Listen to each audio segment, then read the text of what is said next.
If you're looking for a new car, then you probably ask yourself whether it makes more sense for you to buy, lease, or finance the vehicle. You've maybe heard that it makes the most sense to buy the car, because this way you own the car and can do whatever you want. On the other hand, if you've done some research, you may have found that you can get the car you want for a much cheaper monthly cost by leasing the car. Or maybe you've thought about financing the purchase so you don't have to shell out as much money right at the beginning. What makes all of this harder is that we can't just go to our local dealership and expect them to help us pick the best option for us, because obviously they will do their best to extract value from us as the customer. So to help you, I've run some numbers and analyzed the existing data to figure out which option is the best in different scenarios. If you're new here, my name is Mitchell and I'm an accountant, and on this channel I talk all things personal finance. With that being said, just so that we're on the same page, let's outline what the three options are and what they offer when looking for a new car. Starting with buying your car outright, this is the most straightforward option as you pay the total amount for the car in cash and you own it straight up. This means that you aren't required to make monthly payments, and you can do whatever you want to the car without having to worry about it being somebody else's. The second option here is to finance the vehicle. This option is similar to the first in that you own the car at the end. However, the path you take to get there is different. The way this works is that you put a deposit down for a portion of the car, and then you borrow the outstanding amount for a specific interest rate over a certain period of time. Over the period of the loan, you make monthly payments until at the end of the period, you own the car outright. The final option is to lease the car. Here, you put an initial deposit and then you pay a specified price every month that is made up of depreciation costs and other fees for the duration of the period, which is typically anywhere between 2 and 4 years long. The key distinction is at the end of the period, you don't own the car. However, at the inception of some leases, you may negotiate a buyout price. This means that when the lease comes to an end, you can decide to buy the car outright for the agreed upon amount. Now that we understand the different choices, let's move on to the actual costs and financial implications of the different options. For the purposes of this analysis, I've chosen to look at a brand new Toyota Camry. This is because it is both the best-selling sedan in America and it's relatively affordable compared to other new cars on the market.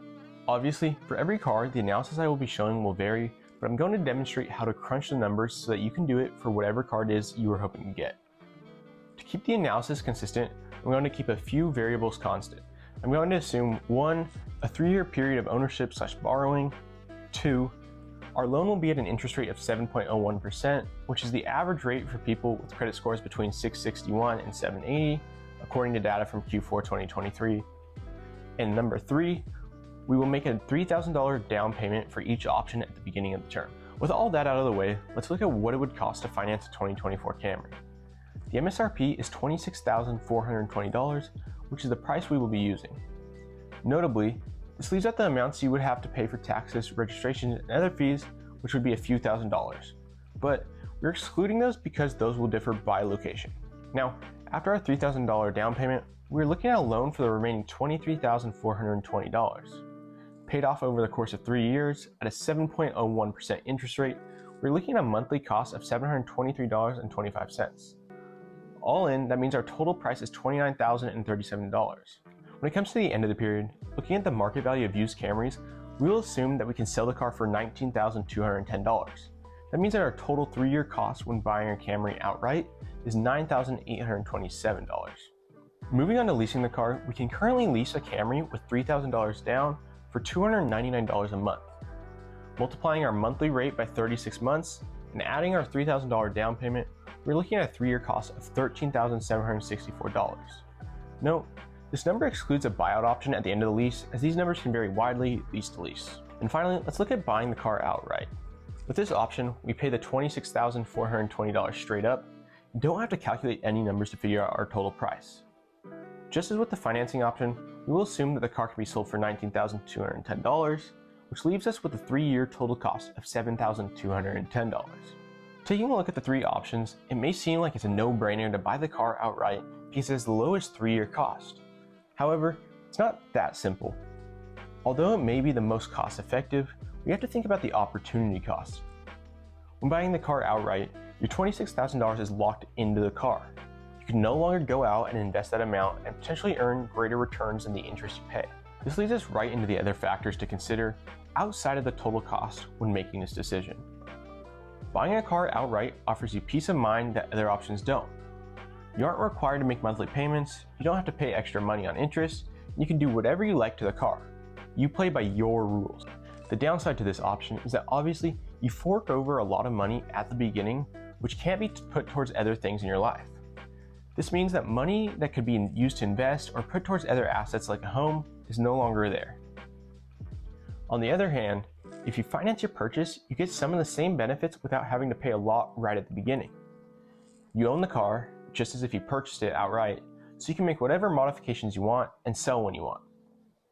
The elephant in the room when it comes to financing is that you have a high monthly payment to make in order to pay off the car over the term of the loan. This means that a higher percentage of your income has to be allocated to strictly your car payment every single month, which for budgeting purposes may not be the best idea.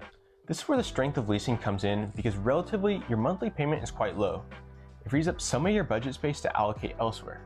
Also, most leases cover routine maintenance that otherwise you would have to pay for if you own the vehicle. The downsides of leasing are that you are limited in the amount of miles you can drive and the mods you can make because you have to return it in good condition. This is because you are playing by somebody else's rules, so there's less leeway when it comes to what you want to do. On top of all this, there are additional costs outside of paying for the physical car. You still have to pay for your car insurance, gas, and other fees, which can easily be an additional $200 to $300 a month. Clearly, all the options have their strengths, so I can't make a one-size-fits-all recommendation. However, I think there are some absolute rules to follow.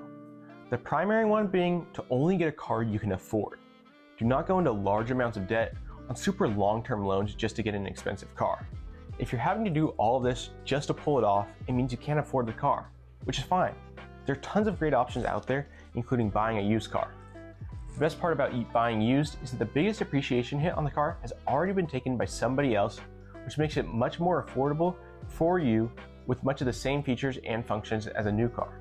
Hopefully, all of this analysis has helped you to figure out which option is best for you when it comes to getting a new car.